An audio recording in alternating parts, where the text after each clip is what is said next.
Today we're out looking at large parcels of land, and I thought I'd take you guys along and show you what you need to look at if you are thinking about a large piece of property here in 2023.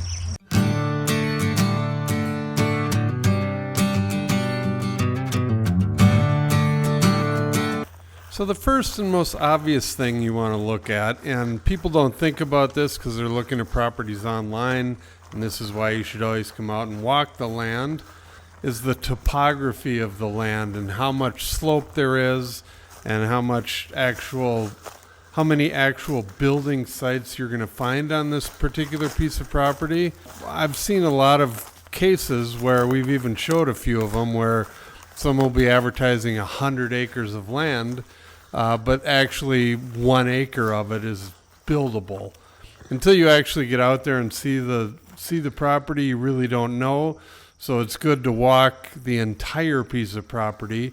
And you can watch my video that I did a while back about the different apps. And there's an app called OnX Hunt that will allow you to see the actual property corners. It uses GPS, and it's a great app. But with that being said, you just need to look at, especially on these larger pieces of land, how much land is actually usable and buildable. You'll see some of these low areas or big swale areas that go down like this, and it may get real wet in the spring, and that's another thing to keep in mind or think about when you're looking at these properties is the different seasons and, let's say, like winter access and how you can get to these different pieces of property. A lot of these properties here in Montana are quite a ways out, and the roads are gravel, and you may not have the county plow it. You may be responsible for plowing your way in and plowing your way out. It just depends where the particular piece of property sits and what the county is willing to do, or if it's a private road that accesses the property. Another thing to keep in mind, especially on these larger parcels, is where it sits in conjunction with the road and where the nearest utilities are. And that's where the soil types also come into play, because if you bought, say, a 20-acre lot, that's a pretty long stretch, or it could be a pretty long stretch from the road and where your utilities are going to be tapped into all the way back. If the best building site is at the very back of the lot, you're going to have to pull the power quite a ways to get to the house. And the cost of that can vary widely depending on the types of soil. As you can imagine, here in Montana, we have a lot of rocky soil, hence the name Rocky Mountains. And if you happen to have a lot that's very rocky, it's going to be a lot more expensive than if it's out in the middle of farmland where you're pulling through black dirt all the way to the end, instead of possibly having to blast to get some of these trenches into these properties and the power back to the building sites. And speaking of the soil type, that is also going to come into play, especially if you're buying a bigger piece of land and planning on splitting it down into smaller parcels. Before you're going to get the final plat and approval to sell those and market them, you're going to have to do perk tests.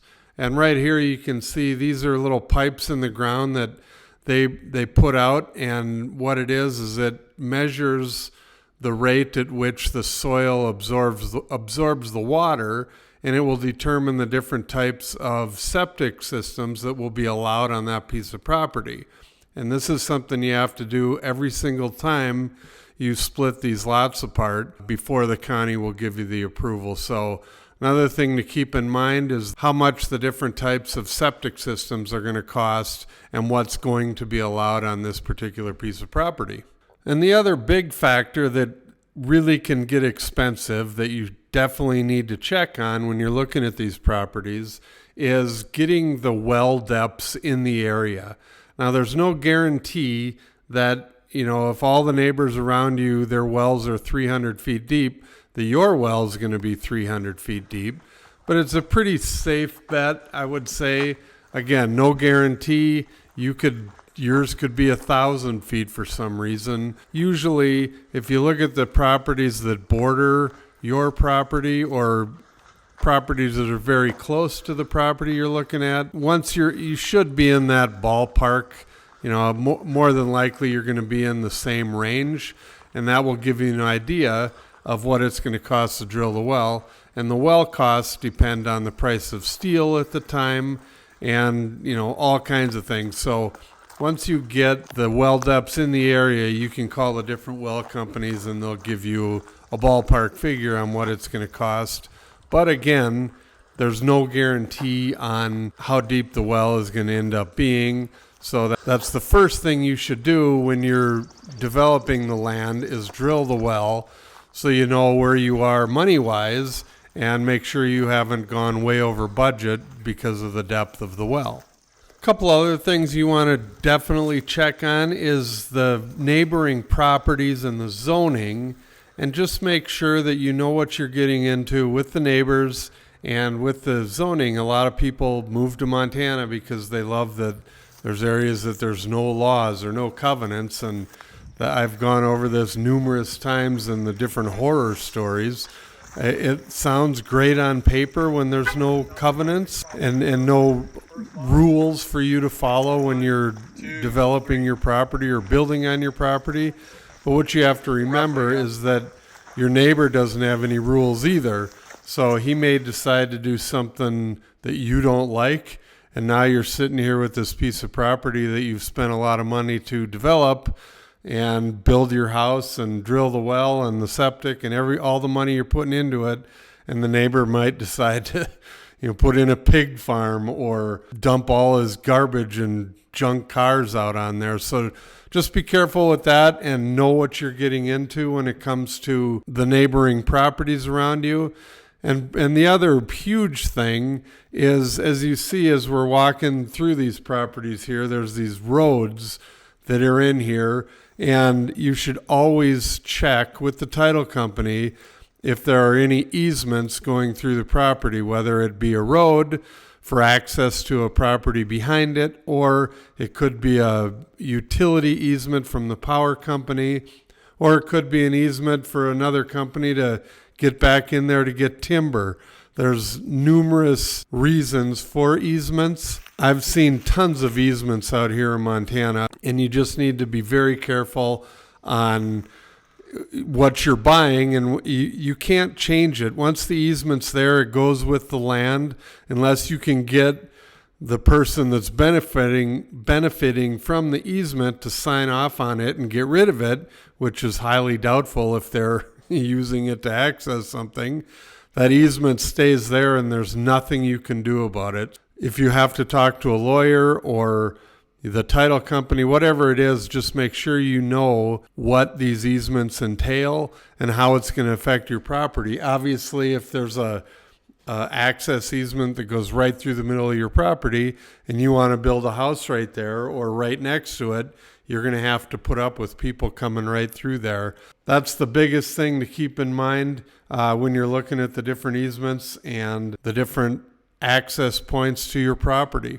And one more thing about the zoning is a lot of people think they're just going to buy, say, a 40-acre piece of property and split it up into 4 10-acre parcels and keep 10 for themselves and sell the other 3 to pay for everything. Well, you just need to make sure that that is allowed.